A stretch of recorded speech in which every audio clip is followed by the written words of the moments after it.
Hi everybody, my name is Marcoid. I'm from the Kenyan SWI, and today I want us to go through caching. So let me increase this.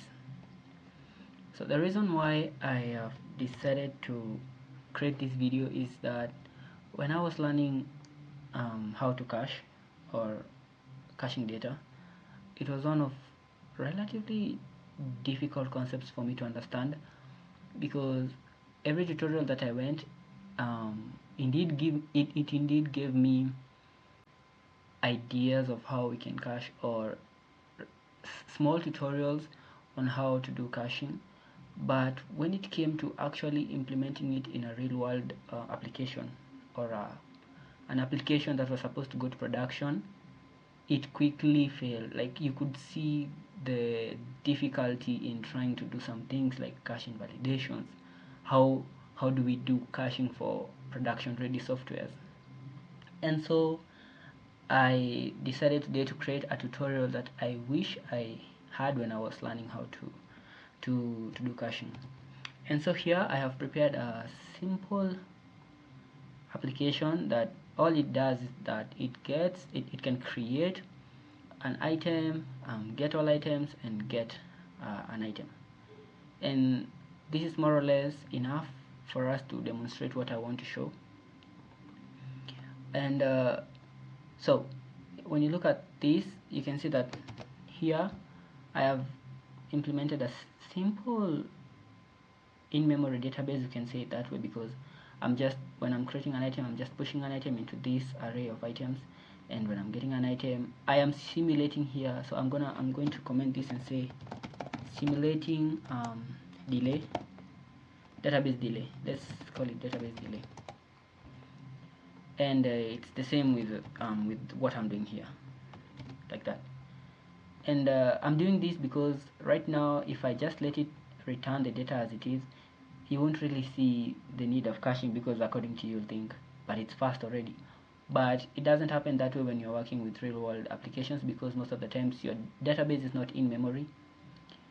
All of the times you'll find that the database is in a different server elsewhere in the cloud, and you're fetching, and there's usually some time when fetching the data. And so I'm demonstrating that by using set timeout here. So I'm going to go ahead and start showing the basic setup of caching. That is essential. So if you want to do caching, you must. So when you look at the NestJS documentation on caching, you see what we need. We need to install Cache Manager, NestJS Cache Manager, and Cache Manager. So we're going to go ahead and do that.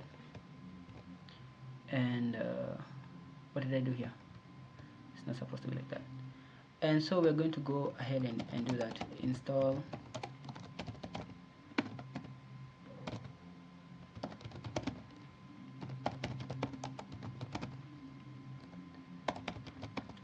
I had already installed them, but let's just do that. And it's going to install the NestJS Cache Manager and Cache Manager. And while it does that, so it's done. So we're going to go ahead and start the server, because we want to make sure that we have not broken anything. And I think I saw some errors before, but I think it was because I copy pasted here set timeout. But let's just see.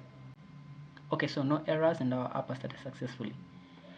So when you're doing caching, the very simple way of caching in NestJS is by just registering its module. Remember, in NestJS you have to register every module. So and just like that, we have more or less registered caching in our application. And when you look at it here, you can see that the CacheModule dependencies have been initialized. And what this does is that it implements an in-memory it's just in-memory caching. What it means is that it caches the information in memory, like in the application. And I'm going to demonstrate that. And by doing this, so I'm using Postman for fetching, and so I'm just going to say fetch all, and you can see it takes 1.19 seconds, which is more or less 1 second. And what I'm going to do here is that I'm going to come into our service like this, and I am going to demonstrate what we can do with a very basic way of caching. So what I'm going to do here is that I'm going to create a constructor, and the constructor is going to have so we are going to inject what we call cache manager. And what this does is that it gives us access to some functions that we can use to set cache or get a cached data and so on. And so we are going to do that. So let us first make sure that we're importing the right libraries that we need. And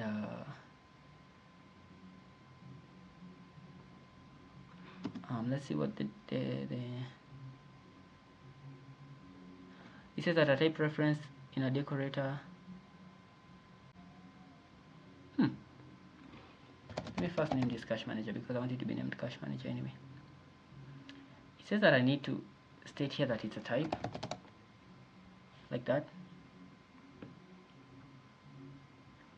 Okay. Anyway, let's try and let's do this here. Let's await. So we can set it to be an async function like that. Let's just await this dot cache manager dot get, and let us try and get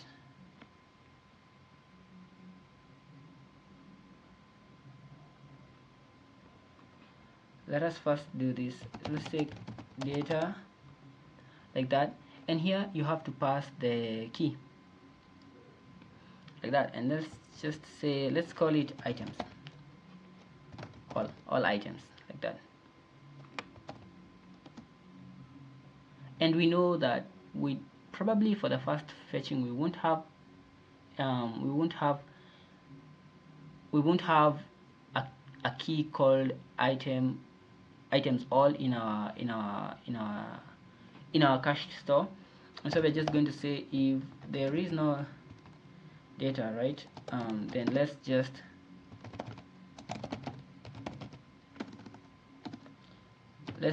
set it. Let's set the key is going to be items all, and the data the value is going to be this dot items, and the TTL is just going to be 6. Let's say 60 seconds, like that.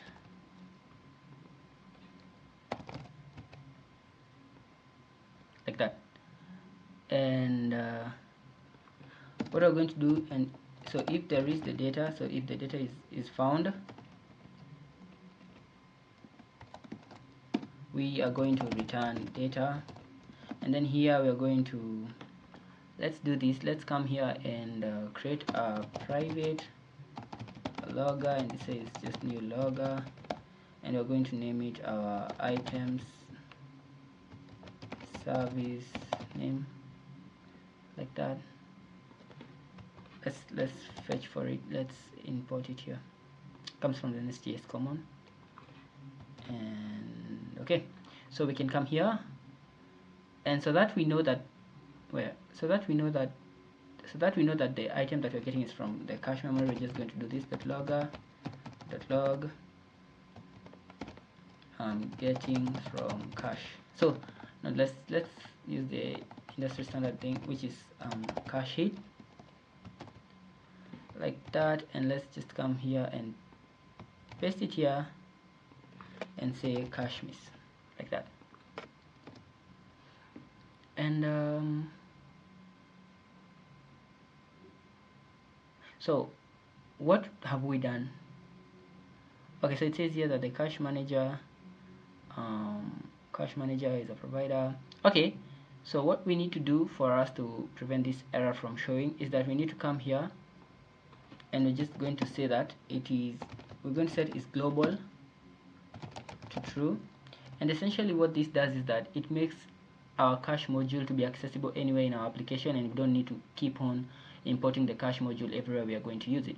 For example, if I didn't want to see the error that we were seeing here, I would need to come and import the CacheModule here in the items module. And since caching is most of the times done all through the application from anywhere, we want it to be global. So let's just go ahead in our Postman and try to fetch. And so right now it takes 1 second, and you can see here we see a logging saying cache miss.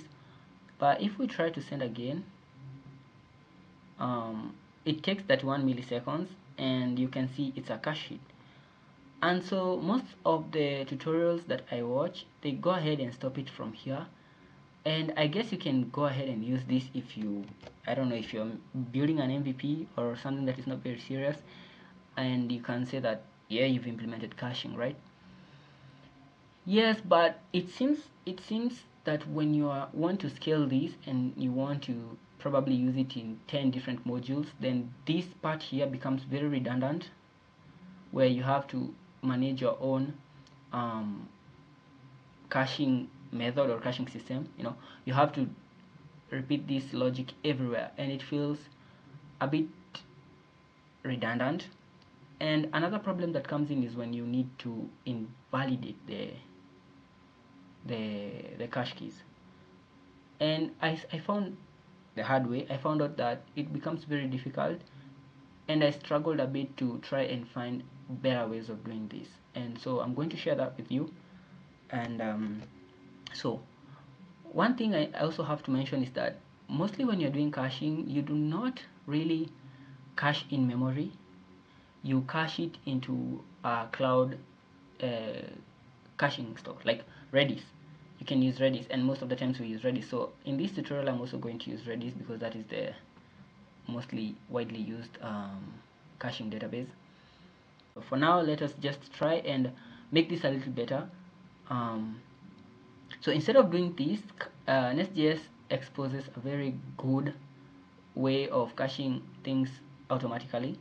And so I'm just going to come here and delete all of this, because with using NestJS we can just come here and everywhere we want to, you remember, caching is done on get endpoints. It does not cache post endpoints. So when you want to implement caching on a general basis, because you don't want to keep on going and doing it inside the services, you can just come here and use an interceptor, and NestJS exposes a cache interceptor like that. And by just doing this whole controller becomes cacheable, if I can say. And do you remember the logic that we were doing inside the service? It gets handled with the use interceptors, with the CacheInterceptor, sorry. And right now, if we come here and send the data again, we get the delays 1 second. But if we send it another time, we get it is 23 milliseconds. And I'm going to come here, and you can see it's a cache hit. So basically, what we were doing inside the service, in the service file, it's done for us using this decorator, using this CacheInterceptor, and that's also great. But another thing that you'll come to notice is that when you are using NestJS CacheInterceptor, one of the limitations that it has is that it uses your default endpoint as the cache key, and I'm going to demonstrate that. So remember when I said that most production ready applications do not use an in-memory cache store?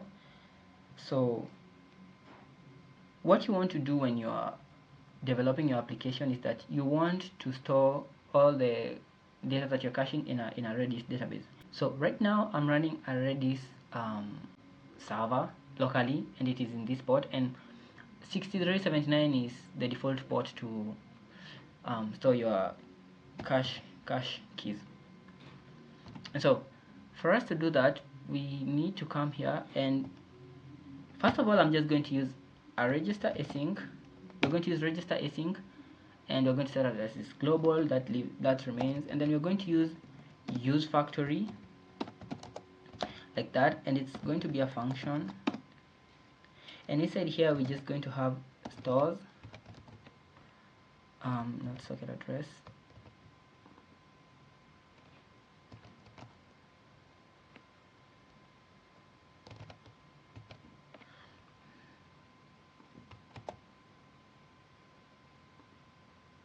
yeah, so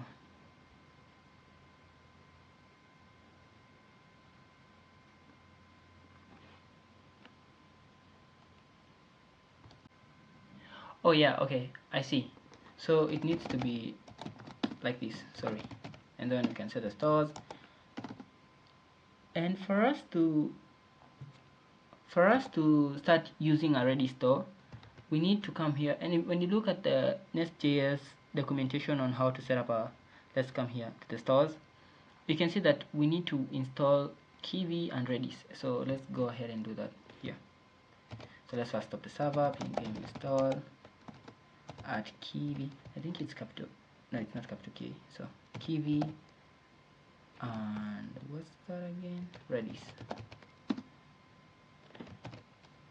I just misspelled this. It's supposed to be Kiwi,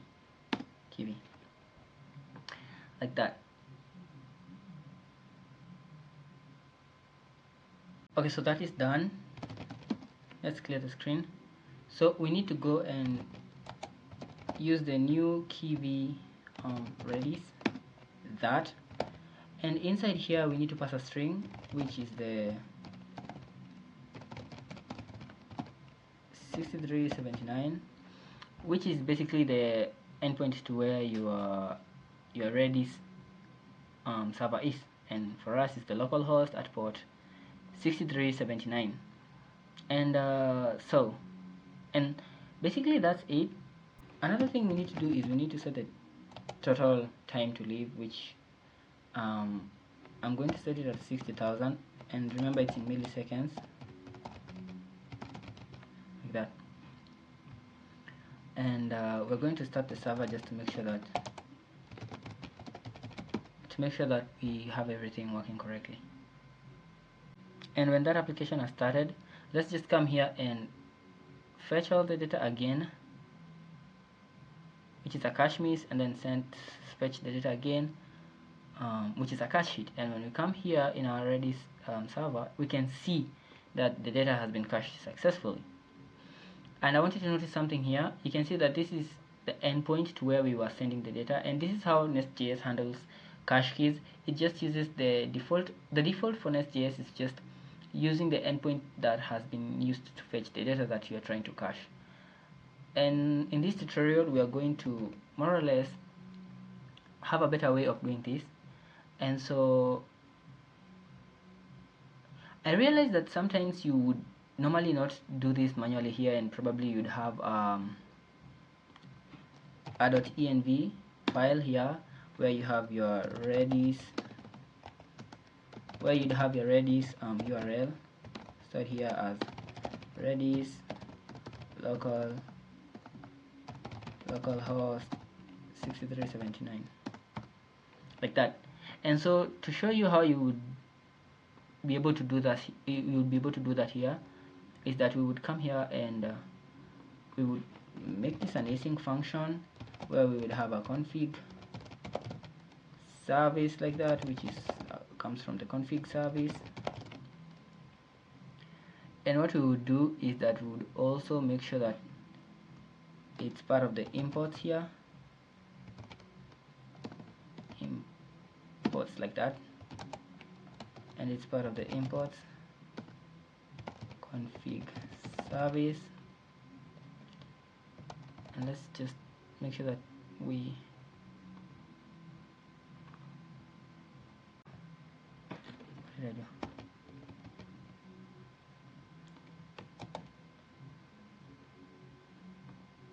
So what we have to do is that we have to come here and import the config. Why does this keep doing this? Config module. We need to import the config module, and the config module comes from, let's first put that here. Not module, it's module. It comes from the NestJS config, and it may appear that I do not have it or something, but we're going to install it anyway. And then what we have to do is that we have to come here. Let's just set it here, and let's just inject it here. Config. It injects the config service like that. And I don't understand why we seem to not be having NestJS's config, which quite honestly we're supposed to. So either I'm misspelling this, or I have to import manually. Okay, so I think it's supposed to be inject and not inject, like that. And let's see okay, so apparently there was something wrong with my IntelliSense, or I had just not installed. Anyway, so using that, we can now be able to just do this .config service like that, and then we can get the Redis URL, and this should be able to work just the same. Oh, okay, sorry, we do not do that there. So because this is not a class, or it's not a provider. So like that, and it starts correctly, and we can just be able to fetch the data again, cache miss, and then fetch it again. It's a cache hit, and essentially nothing has changed, right? Because what I was just setting up is that we were setting it in such a way that we are fetching the data. We are fetching the Redis URL from the env file, which in general that's what you do. So let me just stop this server for a while because it's going to distract us.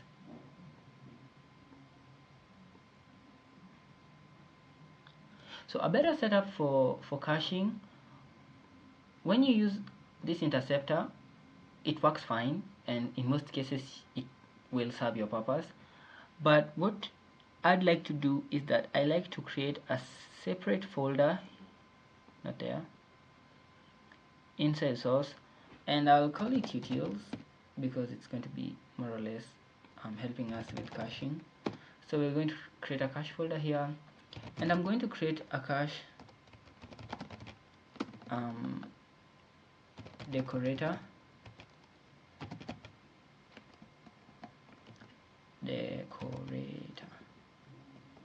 like that. And what this is going to do, what I want to be able to do with my controller is that I want to be able to come here and do something like this, cached key, or just cached like that. And I want to be able to come here and pass the cache key, and probably even the TTL, right? Like something like 60,000. Why? Because this gives me maximum control over how long I'm caching the key for and what key name I want to give it. I don't want it to take the default of NestJS. And so this is what we call a decorator in NestJS. If you do not know about decorators in NestJS, I recommend you go and looking it up in their documentation. It's quite easy. So we're just going to export the function called cached, because that's what we want to call our decorator. And what it's going to do, okay, sorry, this is a function. It needs to have, so we need to get the key, which is a string, and we can get the TTL, which is optional, and it's also, well, this is a number,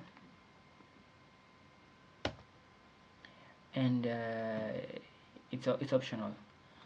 And what we're going to do is that we're going to return apply decorators, and this function, what it does is that it helps us create decorators that can be used in our controllers using the @ symbol.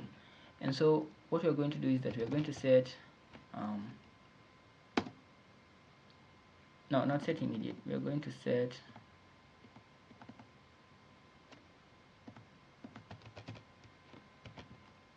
metadata, like that, and we're going to call this cache key underscore, we're going to call this cache key like that, and we're going to store the key. And what else are we going to do? And we are going to, so this is not supposed to be like this.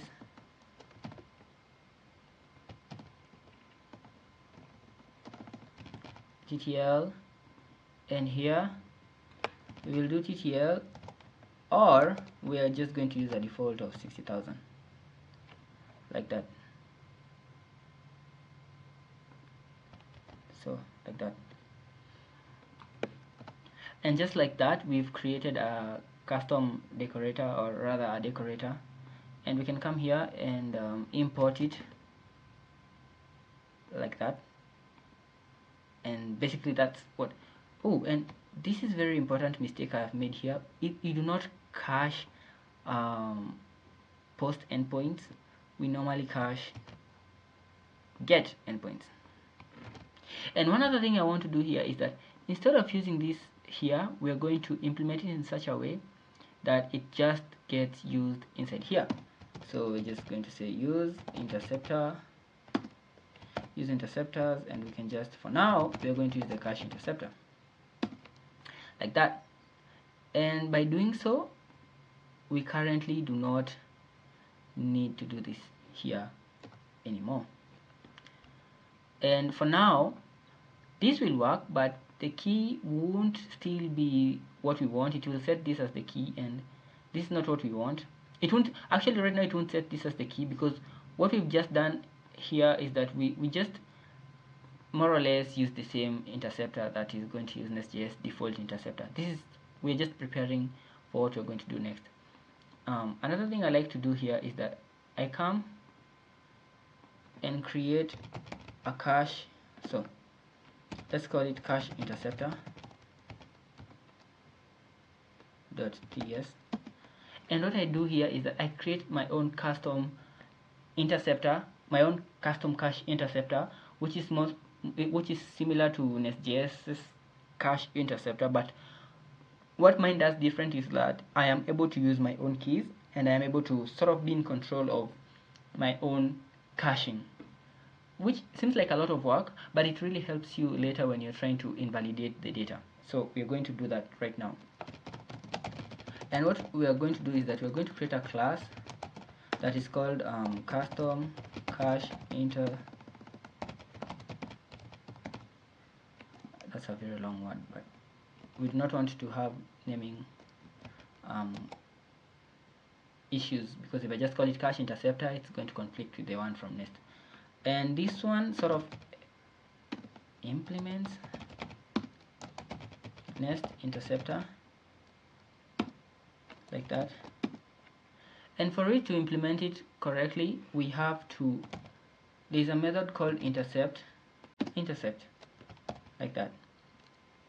And what intercept does is that it takes the context, which is just the execution context, and next, which is the handler,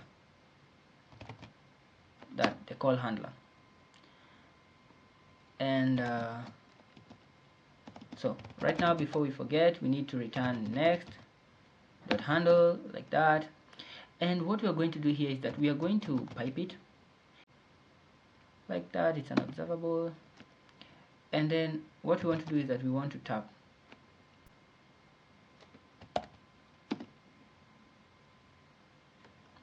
Okay, let's do this.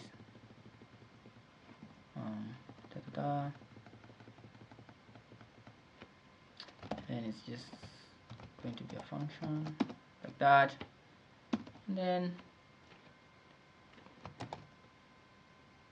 this is going to come from RxJS, and essentially what this does is that it does not really transform the data, or it does not change the data that is passing through. And what it just does is that it just uses the data to do something with it, but it does not mutate the data that is passing through it. It's not like map, because with map what it does is that it takes the data and then transforms it into something else.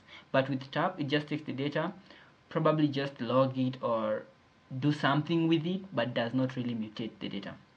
And so what I'm going to do here is that I'm just going to come and create a logger here, which is custom CacheInterceptor name, like that. And what I'm going to do here, so here is where we will probably do our let's do this debug so that it has a different name. This is where we will do our caching, cache the data, but we're going to implement that later. So what does this helps us be able to do? What we are trying to do, so that we don't lose sight of what we are doing, so that it's not confusing, we are basically trying to re-implement this, but with our, so that we are in total control, we need to sort of implement it our own way. And how this helps us to gain control is that we are able to generate our own keys. We are able to save, we are able to cache the data with our own keys, and using our own keys we are able to invalidate the data using these keys, and we don't have to do a guessing work, right? Because what if you're going to use the NestJS default keys, what if the endpoint changes? What if the backend team decides to version the API? Then you would need to keep on maintaining this. But when you have when you already have deterministic keys that are statically stored in your app, it just becomes easy for you to maintain the code. And so this is what this helps us be able to do, gaining total control of our caching service, or our caching functions, if you want. And so here we're going to get the request, which comes from the context dot we're going to switch to HTTP because this is HTTP, and we're going to get the request. What we're also going to do is that we're going to get the handle, let's call it handler, which also comes from context, but this time it's just getting handler, like that. So what do we need to do here? First of all, we need to get the metadata. So we need to get the metadata that we stored. If you can remember, we stored it using our cache decorator. And do you remember when I said that cache decorator is something simple? What you just do is that you store a metadata of cache. So this is the key. It's like a key value database where you just store something in a certain key. So for example, we are storing a value which is key in this key. I know it's confusing, but what essentially this does is that it's something like this. So if you will, and what it does is that it just comes here and says that, hey, this person just saved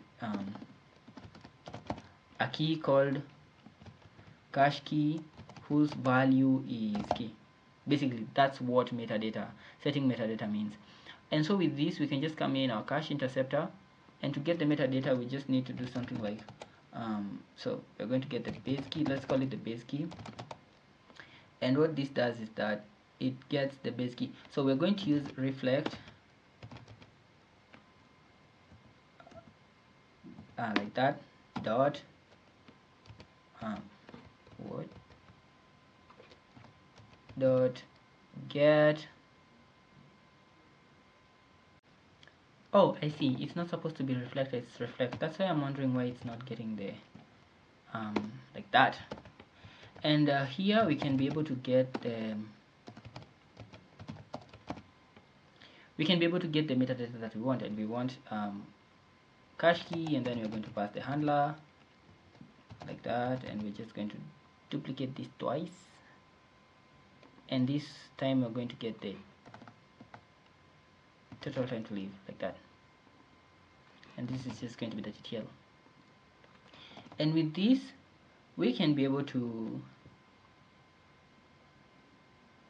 okay, so we have the base key and we have the TTL. What we have to do next is that sometimes when you want to fetch data, for example in our controller, you can have parameters like this. We are getting a param of ID, and we would like to cache that as well. And so inside our CacheInterceptor, we're going to do this. We're going to get the params, which comes from the request.params, like that. And sometimes it can also come as an empty object, so you have to type that like that as well. And we're going to do the same with query, and this comes from query. And what we're going to do is that we're going to create here parameter keys, or for lack of a better word, let's just call it that, but that's not what it's supposed to be. But anyway, we're gonna get the object keys like that, and then we're going to pass param, which is where we want to get the keys from, right? Then what we're going to do is that we're just going to get this, we're going to loop through the keys that we're going to get here, and we're going to store them or generate cache keys with them. And so we're going to do this.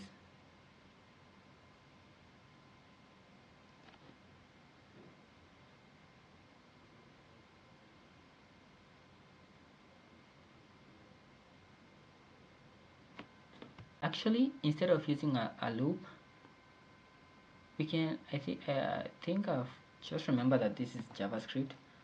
Let's just check if param keys .length is greater than 0, meaning that we have some parameters to do. What we can do is that we can generate here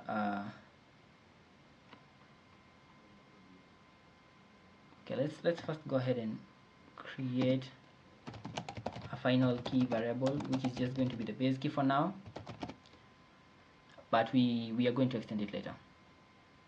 So let's come here and create p keys, and what we are going to do is that we're going to come to the param keys like that, and first of all we're going to sort them. And why are we sorting them? Because take a look at this, items all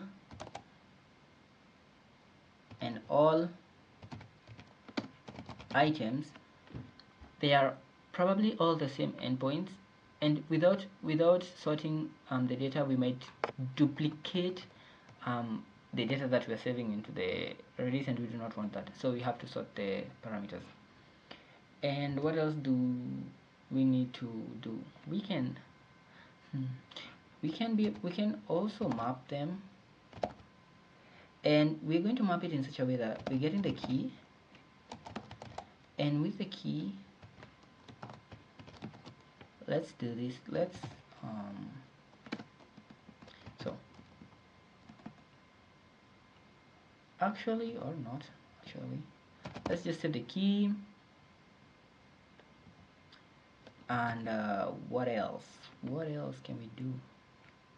Okay, for better visibility, we can cache the key here, showing what key is being cached, and param keys and the value of that key, like that.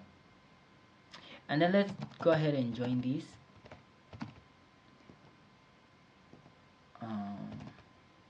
Yeah, and then you can say that the final key is now the base key with the p keys, like that. And let's go ahead and we're going to do the same with the query keys. So we're just gonna duplicate this,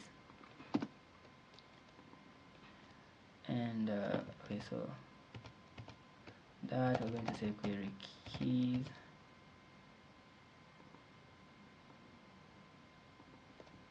and this here is just going to be the Q keys, like that. And what are we going to do here? We're just going to await. We're now going to I just remember something. We did not. Okay, yeah, we do need it actually. So let's come here in our constructor and inject the cache manager. You remember the one that we were using earlier for manual caching? We need to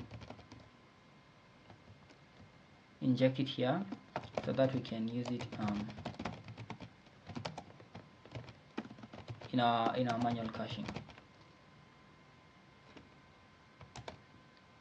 Let's get that from cache manager, and let's remove this importation that we're not using here, and also let's import these from NestJS common, and again this one needs to be a type, which I honestly do not understand why Nest keeps importing, where my IntelliSense keeps importing it as. Anyway, so with that we can be able now to come here and say, remember when we did the data thing like this, and what we're going to get is that we're going to get the final key, and these can be probably empty,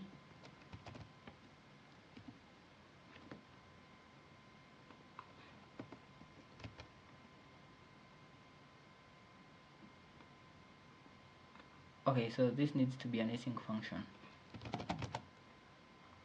so that we can use like that. So this can come out with data or nothing, right? So it doesn't, it's not a guaranteed thing.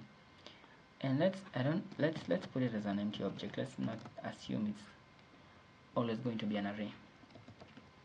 And so if there is the data, we are going to return the data. So return,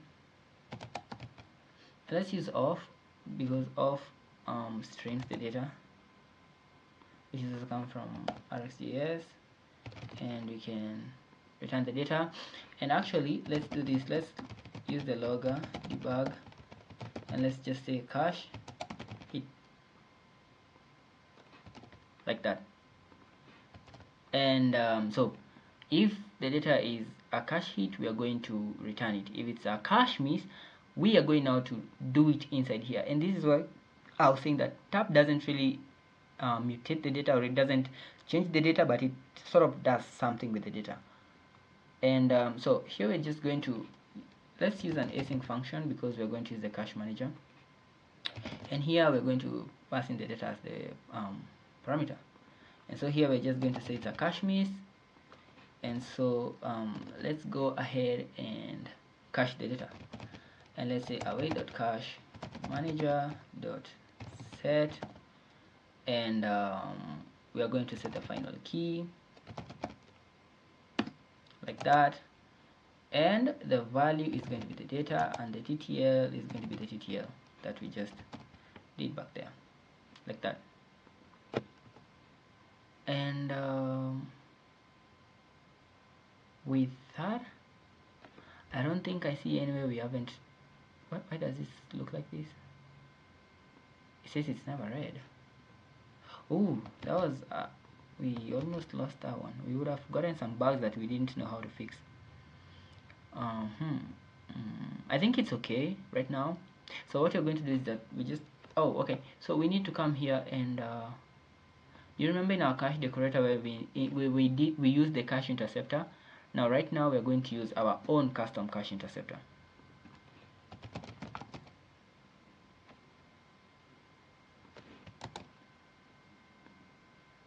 Like that. And now I want you to look at this. So when you come here, instead of using key, let's just say items all.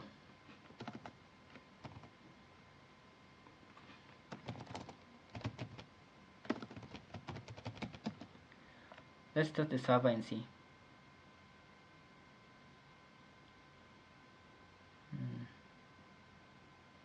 Yes, I actually did mean that.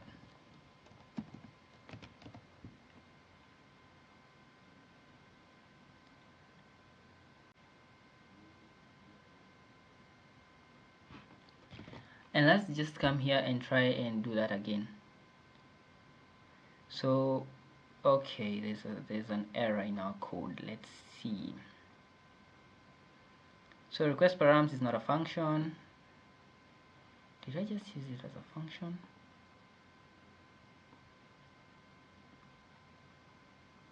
Ooh, yeah, it's not a function. Sorry about that, guys.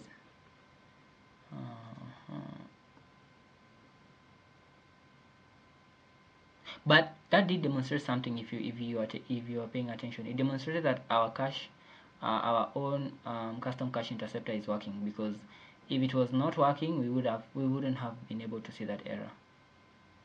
Now let's just come and fetch it again. Let's come here, and something weird just happened. Let's look at our. Okay, that's interesting, and it's still a cache hit again. I see this. Let's remove that and see if that is the bug.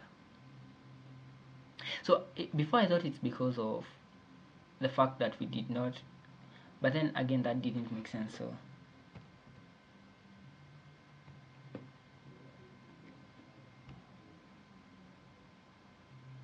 and now we have our data, and when we come here we're supposed to see a cache miss because before the data was not cached, but then when we try to fetch it again,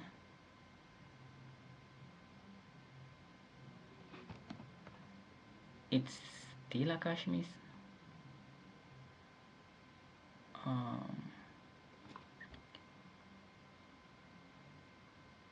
It's not supposed to be a cache miss. Ah, yes, it's no, it's not. It's not supposed to be a cache miss. Sorry.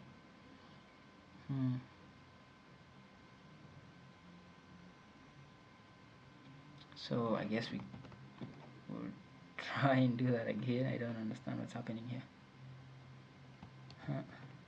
So it's still a cache miss. I'm thinking that there's a problem with this part here, right? Or with our final.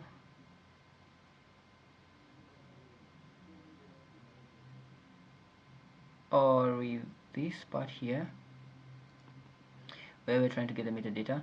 So maybe we saved it in a different way. It's cache key,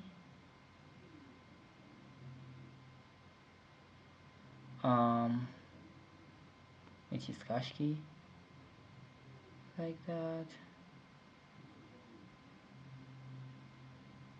Let's do this. Let's come here and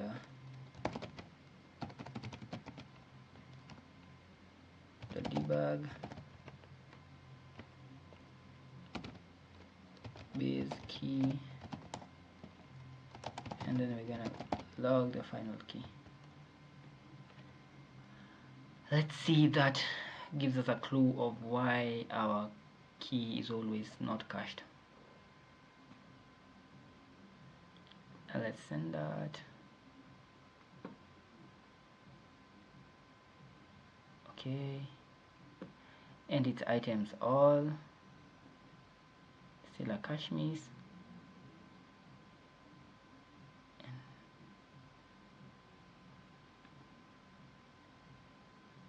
And okay,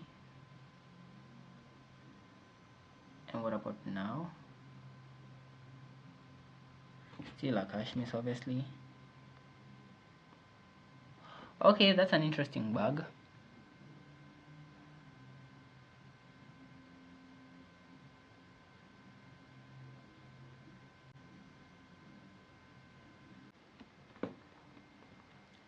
Okay, I just realized that this is not supposed to be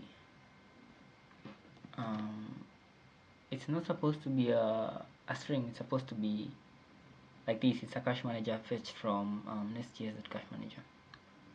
So let us see if that works. dun, dun. And let's try and fetch it again, and this time we have 17 milliseconds, and yeah, we have our cache hit. So yeah, this is how I set my caching for when I want it to be very scalable. And I can just come here and okay, so let me just go ahead and demonstrate it here. Okay, let's go ahead and send that data again, and right now it's a cache miss, but should be, yeah. When you look at it here, you can see that our items are saved in a well ordered way that we can be able to use to okay,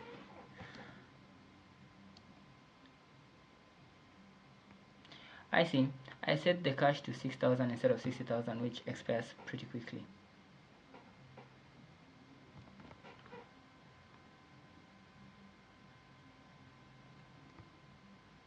And right now, this is going to be a cache miss. But if we send it again, it's going to be a cache hit. And if I come here and reload this, you're going to see that our caching is is put in this neat way where it does not use the default Nest way of caching where it puts the keys as the endpoint as the key, but right now all our items are being cached in a more or less very neat way. And this is very useful for when you want to do invalidations. And in the next video I am going to show you how we can be able to use our own custom decorator that we've just created to help us during invalidations. And you might be asking, what is cache invalidation? Cache invalidation is done when you mutate the data. So for example, right now we have cached all items, but what happens when a new item is created? If you do not invalidate the items that were just cached, you're going to get stale data, and this is not this is not good for production, because you want your users to always have updated data. So when you cache the items and there's a mutation in it and maybe something has changed, you want to invalidate the data. And this is where our custom interceptor shines, because with this, because we already have our own defined cache key, we can be able to invalidate that cache key without having to worry about maintenance or future changes of what if the endpoint name gets changed to items.all. We do not have to go and change the whole logic of saving the invalidations. We're going to do that in our next video, so be sure to watch it next.